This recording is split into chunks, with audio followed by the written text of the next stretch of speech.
खुलुमबाय आंनि मुंदां बड' निउस चेनेल साफ्रोमबो नायगिरि बिथांमोननिसिम गोजोन फुंबिलिनि बयनिसिमबो गाहाम हामलायनाय जासिहरनाय जाबाय। आसा खालामो नोंथांमोनहा गासै मोजाङै दं। बे समाव आं नोंथांमोननि सिगाङाव फुंबिलिनि मोननैसो खौरां लाना फैलायबाय। अन्नानै भिडिअखौ स्किप खालामाजासे जोबजासिम नायलांदो। दिनैनि फुंबिलिनि मोननैसो खौरांफोरा जाबाय। गिबि रादाबाव दं क'क्राझाराव लाइमोननि गोथै देहा मोन्दों। मख'नो गोनांदि मैया सुनिबाराव क'क्राझार जिल्लानि क'क्राझार पुलिस थानानि सिङाव थानाय मागुरमारि लालमाथि टि गार्डेननिफ्राय सोमोनांथाव थासारियाव सासे 18 बोसोर बैसोनि लाइमोनखौ सन्देह गोनां थासारियाव थैनाय मोनो। दुखुनांथाव बाथ्राया बेनोदि क'क्राझार सोहोरनि रुपाथि NWGWRनि गेरेमसा नार्जारिनि फिसाज्ला जगदीश नार्जारि मुंनि सेंग्राखौ साहा बागाननि हाखराव गोग्लैना थानाय नुनो मोनो।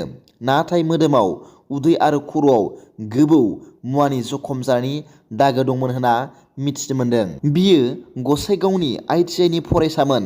लाइमोननि गंसे स्कुटि आरो मबाइलआ गोमानायनि खौरां मोन्नाय जादों। मख'नो गोनांबावदि नखरनि सोद्रोमाफोरा बेखौ बुथारनायनि जाथाय होनना सन्देह खालामदों आरो बे जाथायनि सायाव थार बिजिरनो दाबि खालामो। नैथि रादाबाव दं फिन दोनखारलायबाय सानै गथ'नि बिफा सासे हौवा आरो सानै गथ'नि बिमा सासे हिनजावा। थारैनो मा जामारदों बर' समाजाव? मोजां मोनलायनाया जेबो बुजिया जेखौबो सिनायमारा नामा? मानो हाबा जाखानाय हौवा हिनजावफोराल' खनले खनले खारबाय थायो सानो गोनां बाथ्रा जानानै फैदों। मख'नो गोनांदि बेबादिनो फिन खारलायबाय। मिथिनो मोननाय बादिब्ला बिलिफां औवारिया सासे फुजारिमोन आरो अनिता बसुमतारिया सासे नायखांग्रा सादुमोन। बेबादिनो सानैजों लोगो मोनलायनानै गोसो थोलायनानै खारदों होनना मिथिनो मोन्दों। दान मोनसे जाबाय खारनानै न'आव फैफिनलिया होनना फोरमायदों नखरनि सोद्रोमाफोरा। जेरावबो खौरां लाबायदोंब्लाबो जेबो खौरां मोनैयाव हालाय हाफाय जानांदों नखरनि सोद्रोमाफोरा। नखरफोरनि सुबुंफोरा खौरांगिरिफोरनि सिगाङाव फोरमायनाय बादिब्ला जेरावखि थाया मानो बिसि फिसानि मोखां नायनानै फैफिननो खावलायहरदों बिलिफां औवारिनि बिसिया। लोगोसे सोरबा रायजो राजाफोरा सावगारियाव होनाय सानै सुबुंखौ नुयोबोला स्क्रिनाव होनाय 6000509433 जानबुं नम्बराव फोरमायहरनो खावलायहरदों नखरनि सोद्रोमाफोरा। थामथि रादाबाव दं टेट पास जानो हानाय बिजाथिफोरनि थाखाय गोजोनथाव खौरां। मैया BTRनि मानाव गेदेर प्रमद बर' बिथाङा खौरांगिरिफोरनि सिगाङाव फोरमायनानै बुंनाय बादिब्ला फैगौ गोदान बोसोराव गोबां गोजोनथाव खौरांफोर दं।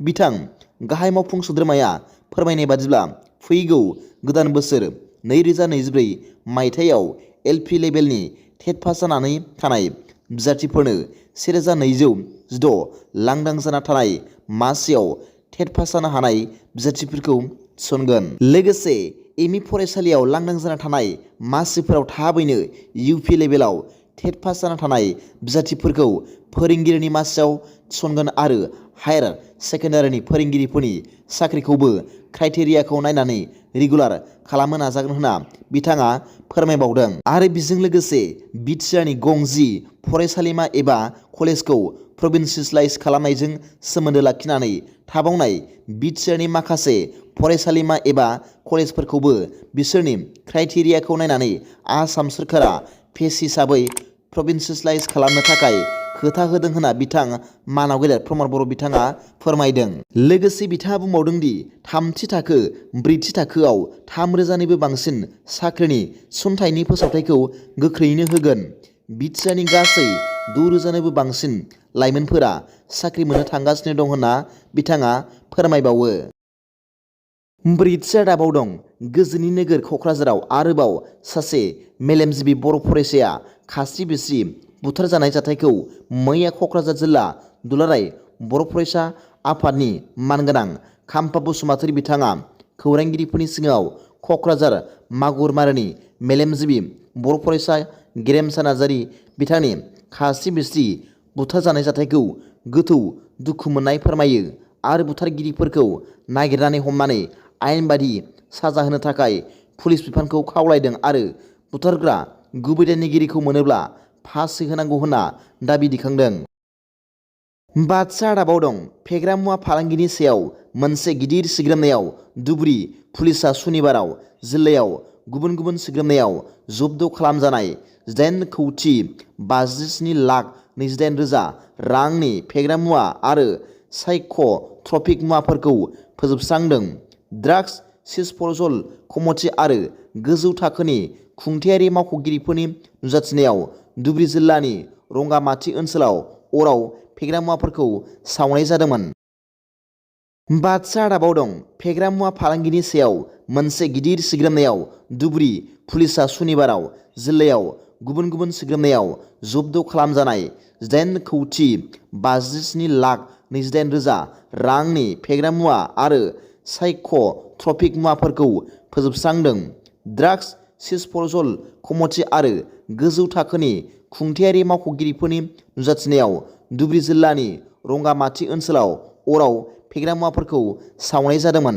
जब्द खालामजानाय फेग्रा मुवाफोरनि गेजेराव 282.92 ग्राम हेर'इन, 160.80 ग्राम ब्राउन सुगार, 1,829.504 किल'ग्राम गान्जा, 50,119 होबथाग्रा टेब्लेट आरो 86,170 बथल बन्द खालामजानाय गुजुनायनि सिराप दंमोन।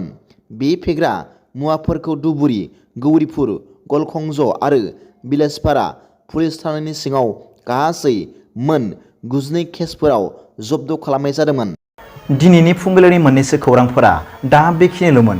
भिडिअखौ मोजां मोनदोंब्ला आंनि बे मुलुगनां बड' निउस चेनेलखौ अन्नानै साबस्क्राइब खालाम आरो बेल आइकनआवबो थुनानै ला, जाहाथे आं गोदान गोदान निउस आपडेट लानानै फैब्ला नोंथांनियाव सिगांग्रो नटिफिकेसन सौहैयो। दा बेलासिनि रादाबाव नोंथांमोनखौ आंनि बे चेनेलाव गासैखौबो बरायहरनाय जाबाय। गोजोन्थों। एसेनोसै। जै बर' हारिनि जै।